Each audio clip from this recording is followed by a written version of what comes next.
Olá, esse é o Pode Repensar, o podcast de educação e tecnologia.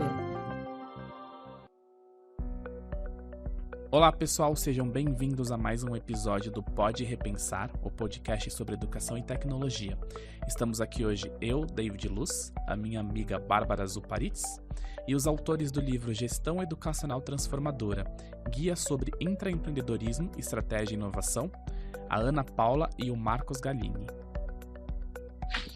Obrigado pela participação, obrigado pelo apoio e por nos deixar contar um pouquinho mais sobre esse livro e sobre essa temática. A gente é que agradece, a gente quer saber um pouquinho mais. Eu tenho bastante curiosidade para saber o que é o intraempreendedorismo, como que ele se relaciona com a educação. Para começar, contem um pouquinho para a gente de vocês e como que surgiu a ideia do livro, como que vocês se conhecem, qual a atuação profissional de vocês que levou a esse livro. Ótimo. Eu começo me apresentando, meu nome é Ana Paula Sefton, um prazer estar aqui nessa conversa. Somos da área da educação, nós dois, em breve Marcos vai contar um pouco mais.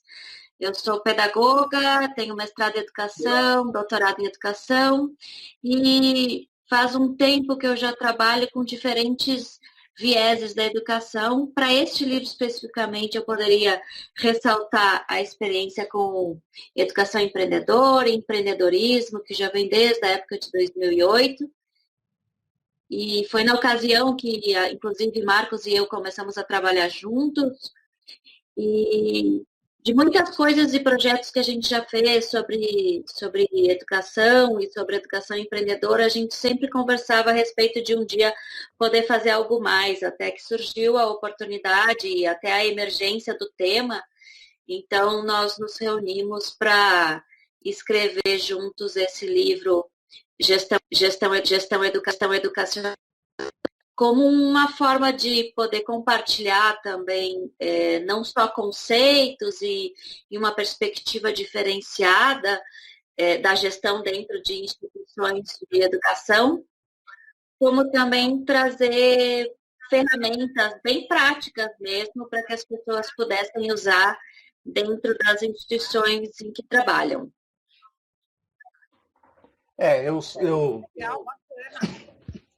Bom, eu sou Marcos Galini, trabalhei, como a Ana Paula falou, trabalhamos juntos no Sebrae, né, com um forte viés de educação empreendedora, então a gente levava a questão do empreendedorismo para a escola de ensino fundamental, médio, ensino superior, né, era uma discussão bastante pertinente, ainda né, para a educação.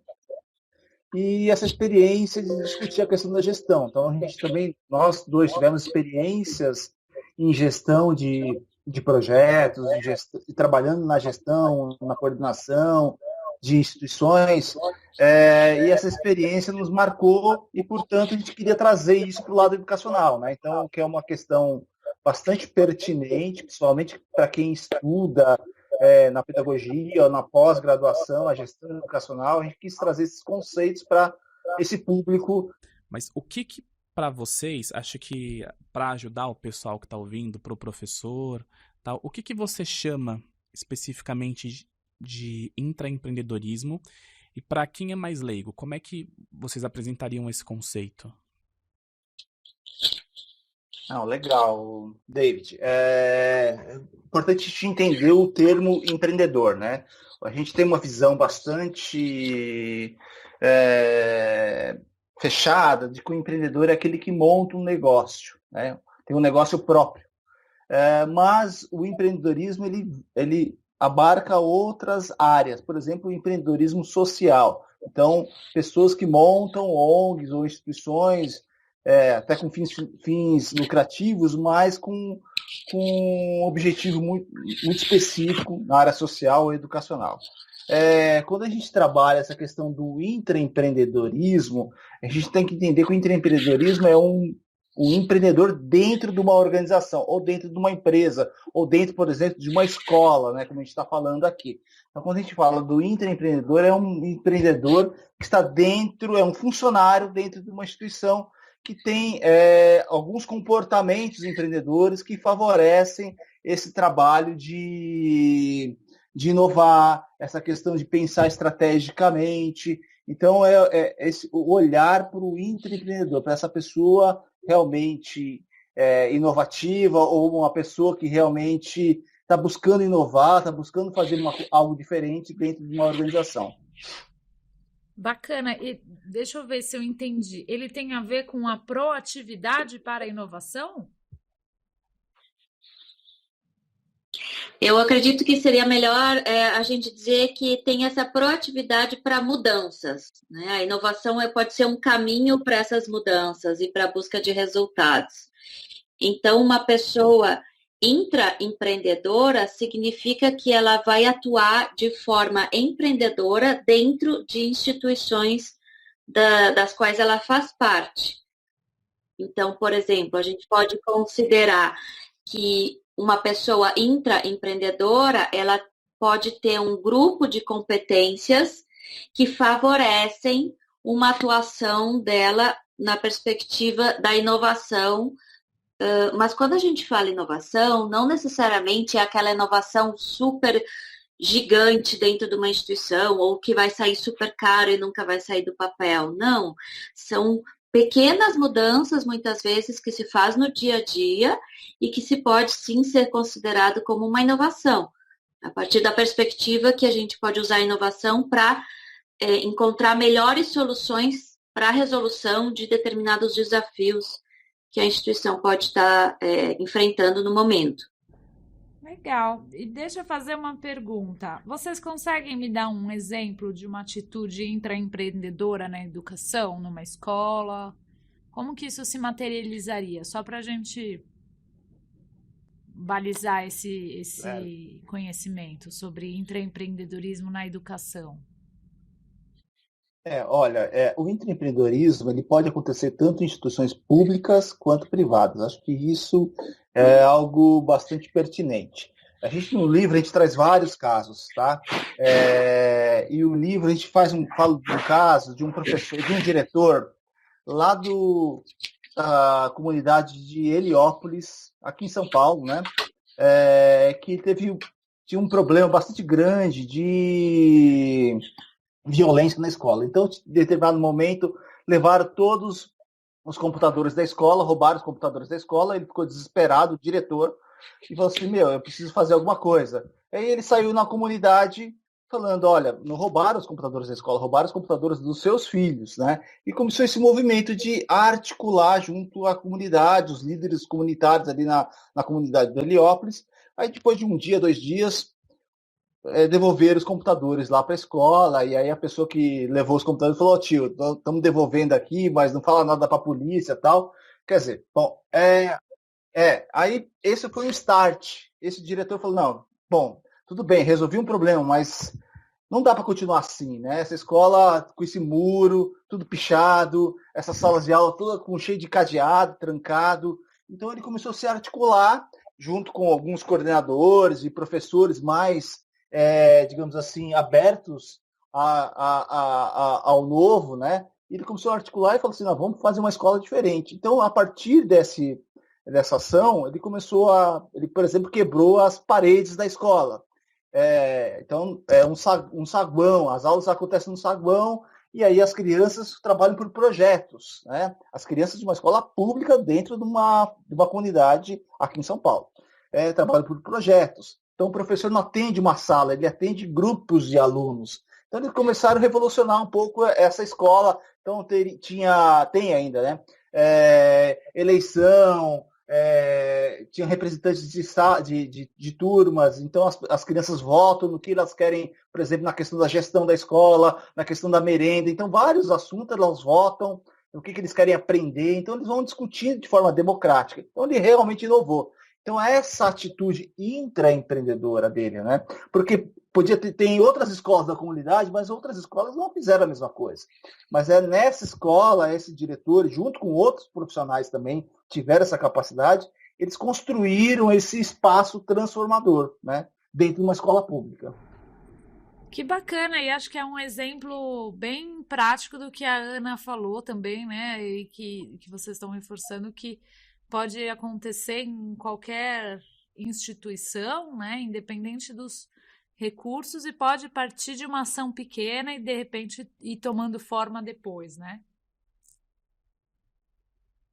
Exato, Bárbara. E se você me permite complementar, você comentou de proatividade. Então, assim, é bem uma pessoa inquieta, né? A gente poderia considerar uma pessoa que já tem um perfil intraempreendedor, pode ser aquela pessoa que é um pouco inquieta no sentido de não se contentar com aquela realidade dela, né? Então, buscar sempre formas de melhorar. E essa inquietude, ela pode justamente provocar, iniciar essas mudanças. O bacana é se essa pessoa possa ter outros tipos de características que ela possa desenvolver durante os projetos e as ações dela. Então, bom, como foi dado nesse exemplo, então esse gestor da escola, ele teve proatividade, claro, ele teve comprometimento com os principais objetivos da escola dele na comunidade, ele buscou parcerias na perspectiva que ele foi, então, atrás da comunidade para ver como ele faria determinadas mudanças maiores, né? Foi quando ele tirou os muros e trouxe a comunidade para dentro, para a convivência da escola. Então, com certeza, ele também usou a sua rede de contatos, a autoconfiança dele também de saber, bom, vamos lá e vamos ver o que vai dar. E, claro, ele correu riscos de não dar certo essas iniciativas dele. Então, nesse exemplo super, assim, bacana, a gente vê o quantas competências podem ser vistas na atuação desse gestor. O que não significa que uma pessoa intraempreendedora, ela nasce intraempreendedora, ou é ou não é. Pelo contrário, nem sempre a gente vai ter um grupo grande de características que nos digam, nós somos intraempreendedores ou não. Nós não levamos nenhum jeito para isso.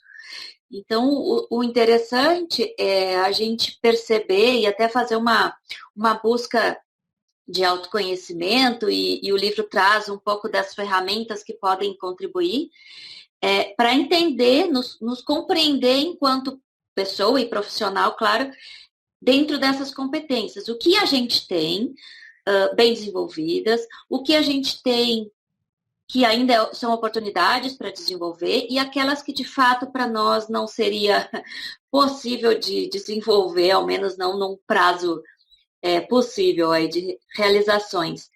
E para aquelas que a gente realmente não consegue desenvolver, seria interessante a gente abrir mão, então, de rede de apoio, rede de parcerias, buscar outras pessoas na equipe para suprir essas competências que não temos na gente ou não temos ainda na nossa equipe.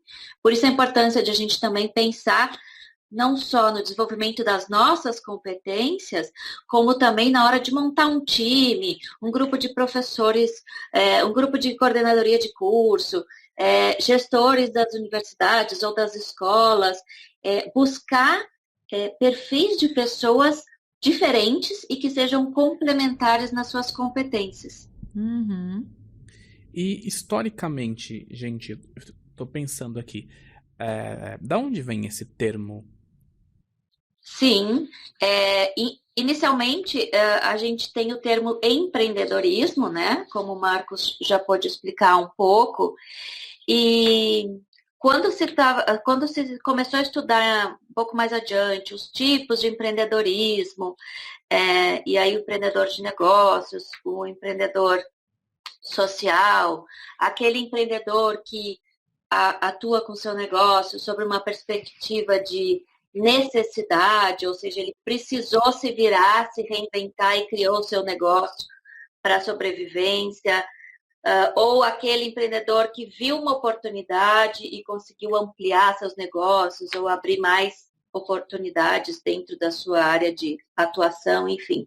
Então, muito se começou inicialmente pelo termo empreendedorismo, sobre uma perspectiva bem de negócios mesmo, e esses negócios podendo ser também, como o Marcos comentou, também da área sociais, ou seja, não necessariamente o lucro como a prioridade do negócio, e sim também essas outros interesses, né, sociais, de mudanças sociais. Bom, então, esse termo empreendedorismo tem muitos estudos que tratam disso. E aí, junto a esses estudos e as práticas de empreendedorismo, começa a se falar o conceito de intraempreendedor ou intraempreendedora. Foi apresentado por um autor norte-americano, se chama Pinchot, acredito que seja assim que se fale, e a ideia dele era definir, mas não limitar, aquela pessoa que atua de uma maneira empreendedora em processos, em ações dentro de uma organização já existente, ou seja, não necessariamente essa pessoa vai ser o dono ou a dona do seu negócio, ou a pessoa de frente desse negócio, e sim ela pode estar em diferentes instâncias na formação da equipe ou de áreas de trabalho dessa instituição de ensino. Claro que também esse termo começou a se trabalhar muito nas questões de empresas muito voltadas para negócios e tal, e depois de um tempo foi então se percebendo na área da educação, no campo da educação, se trazendo também algumas reflexões dessas áreas empreendedoras e intraempreendedoras. Ainda se vê um pouco de desconhecimento dos conceitos, claro, às vezes um pouco de uma certa dúvida ou rejeição de algo do tipo, mas será que empreendedorismo faz mesmo sentido se trabalhar dentro das instituições de ensino? Será que não vai dar muito viés de negócios?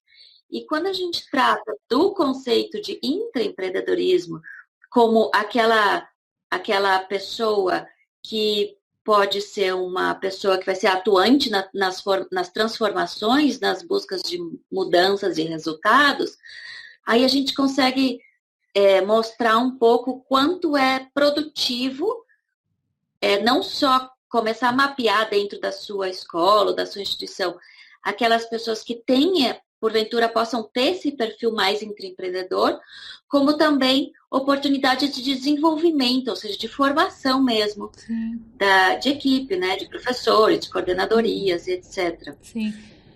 Essa era, inclusive, a minha próxima pergunta para você. Você pegou num ponto que ia fazer uma provocação. Na verdade, tem umas perguntas que são meio polêmicas, mas a gente gosta de fazer para até escutar, né? Porque também a gente recebe muito comentário dos podcasts e tal. Então, para instigar um pouco a discussão. Mas, por exemplo, você tocou num ponto que eu já escutei. Sempre que você fala de empreendedorismo dentro da escola, ou você fala de trazer uma lógica empresarial para dentro da escola, você tem lá sempre vai ter um grupo que tem receio, ou eu já escutei críticas a respeito disso. Como é que é para vocês? Como é que vocês enxergam isso?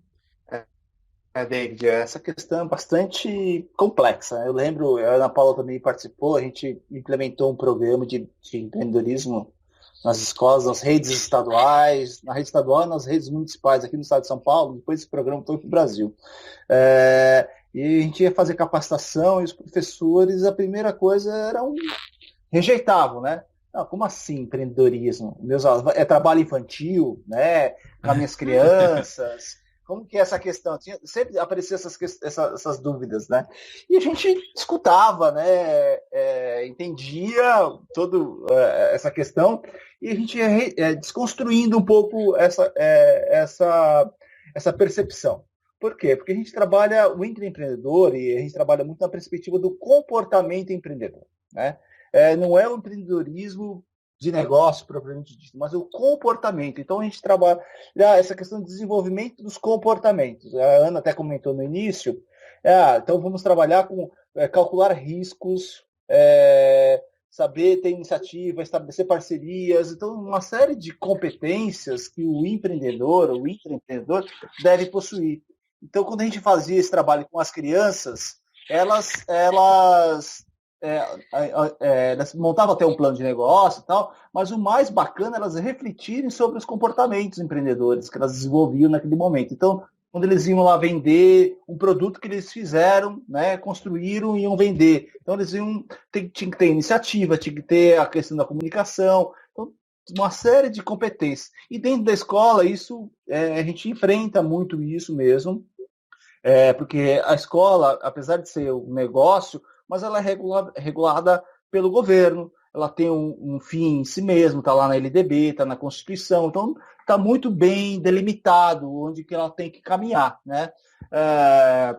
E independente disso, a gente entende de que a gente precisa olhar para onde que a gente quer chegar, e olhar para onde que a gente quer chegar tem que ter pessoas dispostas a chegar naquele ponto, né, de forma estratégica, né? E aí esses comportamentos são fundamentais para alcançar esses resultados. Legal. Eu tenho essa curiosidade também em relação... eu trabalho bastante com educação e toda vez que a gente traz um termo que é muito da área de negócios, né, enfrenta-se uma resistência, e eu acho que muitas vezes até com razão, porque a gente precisa diferenciar mesmo o mercado e a economia da escola, né? São coisas muito separadas, mas a gente pode sim circular com esses conceitos, né? O empreendedorismo, como vocês disseram, ele tem toda uma questão, parte de uma inquietação, né? Um incômodo que eu sinto ou que eu percebo no meu entorno, gera-se uma ação a partir disso, eu assumo riscos e eu tenho que mobilizar uma série de habilidades, tanto cognitivas como interpessoais e até intrapessoais, né? A Ana falou do autoconhecimento, para conseguir trazer uma solução. Então, e acho que tem um respaldo bacana agora que a gente tem encontrado do empreendedorismo na educação, que é o da base mesmo, né? Porque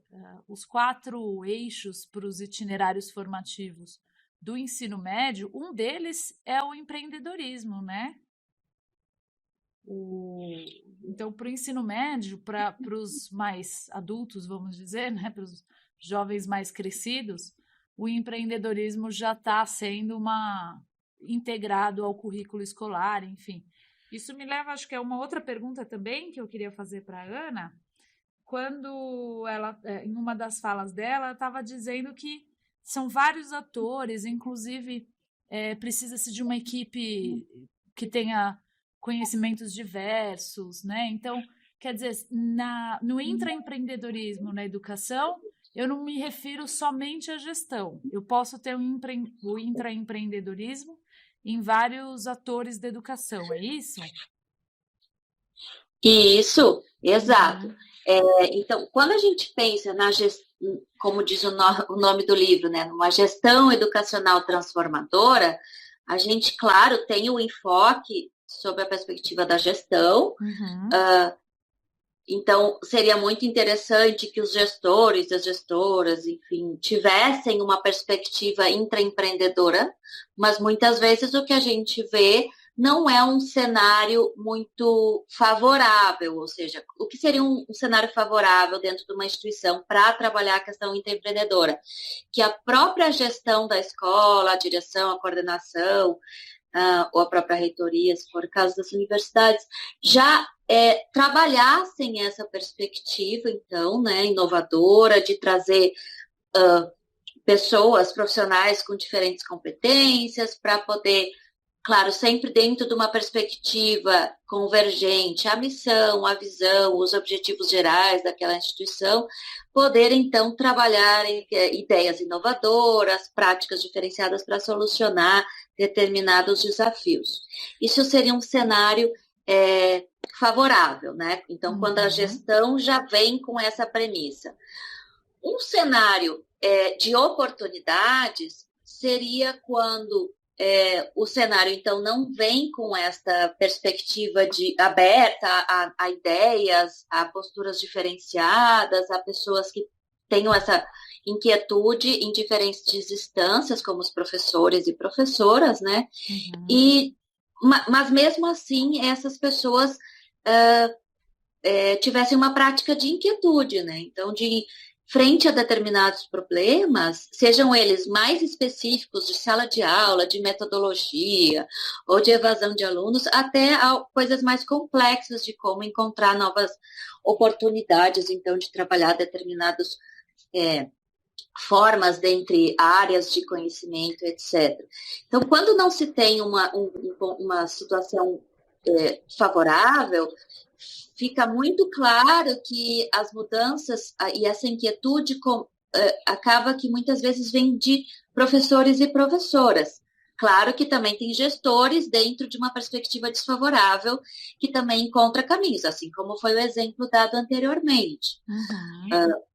E professor e professora, em geral, e nós somos da área, eu e Marcos, então temos propriedade para dizer, em geral, tem aquele grupo que é super inquieto, que não se contenta com questões que não estão dando certo, que batalham, que criam projetos, que chamam os outros professores para tentar dar corpo a determinadas ideias e projetos. Uhum. Né? Às vezes, também a gente consegue ver aquele perfil de professor ou professora que é o navegador solitário. Ele começa lá na sua batalha solitária, Andorinha vai sozinha. conquistando aquele trabalho de formiguinha e daqui a pouco, até por uma visibilidade, por resultados que esse profissional traz para a instituição, acaba que pode ir multiplicando, né, e convencendo outras pessoas que aquele é um caminho interessante. Que legal. O intraempreendedor pode ser água mole em pedra dura.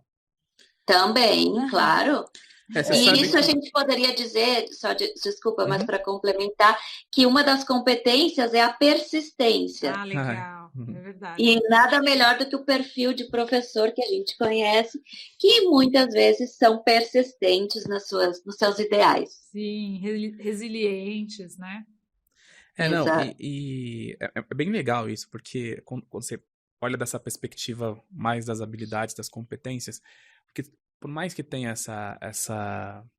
um pouco dessa resistência de tratar, de achar que são universos muito diferentes do empreendedorismo, do mundo dos negócios para a escola, você sabe que eu trabalho hoje na iniciativa privada e eu trabalho para uma corporação, que é uma multinacional, e eu também faço consultorias para escolas. E tem desafios que são muito comuns, tipo, o desafio da comunicação, o desafio de todo mundo seguir um mesmo alinhamento estratégico, o desafio de essa coisa do ownership, de você desenvolver lideranças. Então, por mais que seja um universo muito diferente, eu enxergo muita proximidade na realidade. Uma das coisas que também acho que é importante, a gente está vivendo um momento bastante interessante para isso, né? Desafiador, digamos assim, né? Com essa situação toda que as escolas estão vivendo com a pandemia, muitos professores começaram, quer dizer, muitos diretores, gestores começaram a identificar professores com potencial. Então, professores que já sabiam lidar com ferramentas tecnológicas, professores que com possibilidades de trabalhar com vídeo ou com áudio, podcast mesmo, então com Google Forms, com várias ferramentas. Então eles começaram a identificar esses professores e esses professores, de certa forma, se sobressaíram, né, nas escolas, um ensinando o outro. Então são formas de, quer dizer, a gestão intraempreendedora, ela favorece e possibilita que esses diferentes atores se manifestem, né, e coloquem as suas competências para trabalhar. Então, acho que essa é uma das coisas bastante importantes nesse momento que a gente está vivendo e as próprias metodologias ativas, que a Bárbara falou da BNCC, trabalhar com competências e habilidades, né, está muito alinhado com essa perspectiva do intraempreendedorismo, né, dos comportamentos empreendedores. Legal. E o identificar essas janelas de oportunidade para o intraempreendedorismo, isso faz parte do que vocês estão denominando gestão educacional transformadora? O que é esse conceito? Contem um pouquinho para a gente. Que é o nome do livro, né? Que é o nome do livro, inclusive. A gente poderia traçar que a gestão educacional transformadora, ela faz uma convergência entre comportamentos e competências empreendedoras, uma perspectiva de gestão estratégica e uma organização que tenha a possibilidade de se tornar, nas suas ações, empreendedora e inovadora. Muito na perspectiva, então, de enfrentar os desafios, os problemas reais, em busca de resultados diferentes. Mas como fazer isso? Então, geralmente, o problema, ele seja ele de menor ou de maior intensidade, muitas vezes a solução não está ali muito fácil. E se está, muitas vezes o processo para chegar naquela solução não é nada fácil. Então, quando a gente parte do princípio de desenvolver competências empreendedoras, ter uma perspectiva, desenvolver uma perspectiva de gestão estratégica sob a luz de ideias inovadoras, de práticas diferenciadas, de protagonismo, de rede colaborativa, as chances aumentam quando se quer encontrar resultados diferentes do status quo de cada instituição. Essa questão, por exemplo, uma gestão estratégica, né, como a gente coloca no nosso livro, ela tem que olhar esse ambiente, tanto interno, né, das competências internas da organização, o nome, a marca, são as pessoas, quais são as competências ali internas, mas também esse ambiente externo, né? Então, eu lembro, recentemente, a gente vem tendo uma mudança bastante grande do EAD nas instituições de ensino, principalmente no ensino superior, né? Mas tem instituições que acabaram, não, a gente não quer, o EAD é baixa qualidade, a gente vai manter o nosso presencial aqui, os nossos professores e tudo mais, e ficou naquela zona de conforto. Aí você chega a uma determinada situação, ou um concorrente chega, né, se coloca na mesma cidade, na mesma localidade, e começa a vender um produto EAD mais barato, com qualidade e tal, e ela se vê, opa, estou sendo ameaçado. Ou mesmo nessa situação agora de pandemia, que muito provavelmente a educação presencial não vai ser totalmente presencial, ela vai ter parte híbrida, digamos assim. Vai ter que se reinventar, né? Vai ter que se reinventar. Então, essas instituições que já estavam olhando esse ambiente estão melhor preparadas para enfrentar esses desafios. E as instituições que se pararam no tempo, né, ou não quiseram se movimentar nessa direção, vão ter maior dificuldade. E essa gestão estratégica é olhar esse cenário, identificar quem são as pessoas dentro da instituição que poderiam fazer a diferença, que poderiam ajudar nesse tipo de projeto, né? Por exemplo, um IAD, para uma educação híbrida e outras coisas mais. E aí, identificando essas pessoas, começar a ajudá-las a traçar esse caminho, né? A planejar esse projeto de transformação, né? Que é a gestão transformadora. E vocês me contem um pouquinho. No livro, eu tenho um pouco esse caminho das pedras, então eu sou um gestor. Acredito que o gestor já com essa inquietude, né, já com esse sentimento de busca, no livro que respostas ele encontra, que caminhos que ele encontra para despertar esse lado intraempreendedor, para se transformar aí, para otimizar o seu lado transformador de gestor. É uma ótima pergunta. Essa pessoa vai encontrar, sim, muitos caminhos, mas também vai encontrar várias provocativas. Então, para cada capítulo ou cada subcapítulo que a gente observa no livro, também tem sempre a provocativa desse profissional pensar na sua realidade. Legal. Né? Se naquele momento está atuando em alguma instituição ou dentro de uma realidade futura, porque muitas vezes também a pessoa ainda está em processo de formação e não entrou no mercado de trabalho formalmente, etc. Então, assim, sempre tem um momento do profissional pensar na sua realidade. Então, vai tomando anotando algumas questões, vai sendo provocado por algumas perguntas, determinados conceitos que a gente trabalha, ou determinadas informações-chave da instituição, a gente vai provocando para que essa pessoa tome nota. E, então, isso dentro de cada capítulo. Tem sugestões de buscar mais informações sobre determinado conceito. Tem alguns cases que a gente traz também com algumas atividades de escrita desse leitor ou da leitora também, para poder sempre estar fazendo o contraponto com a sua realidade. E ao final do livro a gente traz uma série de ferramentas que é possível de aplicar dentro da realidade das instituições. Que bacana, eu fiquei instigada. Eu gosto muito dessa proposta do profissional reflexivo, né? Essa questão a gente traz muito essa... A gente vai dialogando com o leitor, né, Ana? Então a gente vai conduzindo ele ali na reflexão, nos casos, na reflexão que ele possa fazer sobre a própria experiência dele profissional ou futura. Então a gente vai dialogando com esse leitor para que ele possa, ao final do livro, ter uma gama de ferramentas, né? Tanto de intraempreendedorismo, quanto de estratégia, quanto até de inovação. São várias ferramentas que a gente disponibiliza para esses leitores, para que eles possam aplicar, né? Então a gente pensa muito nessa questão da prática, da aplicação, né? E aí é fundamental os exercícios, a reflexão que eles fazem ao longo do livro. Muito legal, gente. Na verdade, eu ia pedir dicas para vocês, para os nossos ouvintes, mas acho que a primeira grande dica, então, é o próprio livro. Então, para quem quiser... Já está disponível, né, Marcos, no site da editora? Sim, já está disponível no site da editora CRV, então é www.editoracrv.com.br. O nome do livro, lembrando, é Gestão Educacional Transformadora. Tem nas suas versões de livro digital e livro físico. E sim, seria interessante começar com o livro, porque a ideia é que o livro seja também um propulsor das mudanças e transformações de cada leitor nas suas atuações profissionais.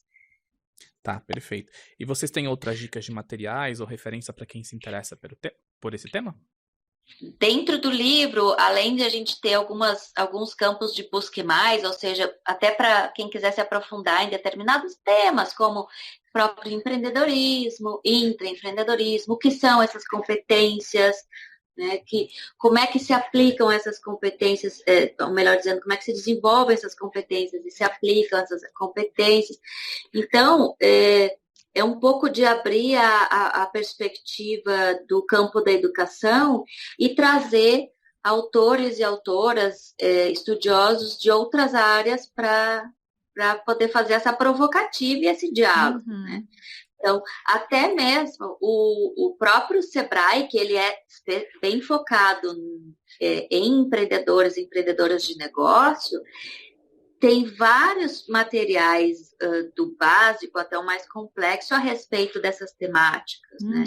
Ou quem quer pensar melhor a inovação, buscar cases de inovação dentro, inclusive, desse campo da educação, né? Por exemplo, a gente pode ver a Fundação Estudar, que tem em sua base uma perspectiva bem para frente de inovação e essa batida muito de que a educação se faz pelo caminho da transformação. Tem a GEEK, que é do campo da educação, é um negócio social, então que preza a educação de qualidade em diferentes instâncias. Eu trabalhei na GEEK, sabia? No comecinho da minha Jura? carreira. Exato. Bem no Então, comecinho. estamos aí junto a uma pessoa que sabe muito bem o quanto é um grande exemplo, né, de um negócio social com foco em educação que busca inovação para diferentes resultados, né? Legal também, no livro a gente cita alguns autores, né? Por exemplo, o Silvio Meira é uma pessoa que trabalha muito essa questão de empreendedorismo, de inovação, o Marcos Hashimoto. Então a gente vai falando vários autores ao longo do livro, indicando até o site dessas pessoas, o LinkedIn, porque acho que é importante construir essa rede, né, de contatos, né? E essa informação hoje está muito disponível, então não se limitar ao nosso livro. A gente vai abrir links para outras áreas do conhecimento para que essas pessoas possam se desenvolver. Acho que esse é um ponto importante.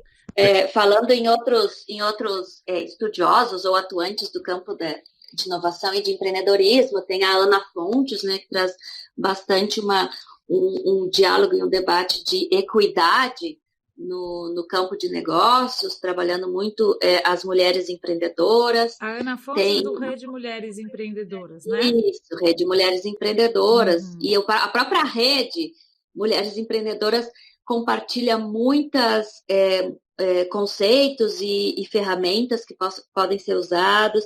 Tem também Marcelo Nakagawa.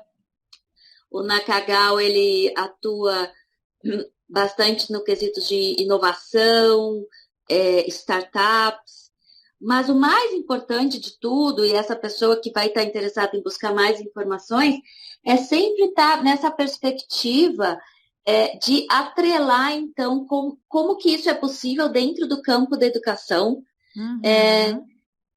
sempre valorizando que o principal objetivo é a qualidade da educação ofertada, como se dá esse processo de ensino-aprendizagem, como é que se dá uma valorização não só na prática dos professores e professoras, mas também numa formação continuada desses profissionais.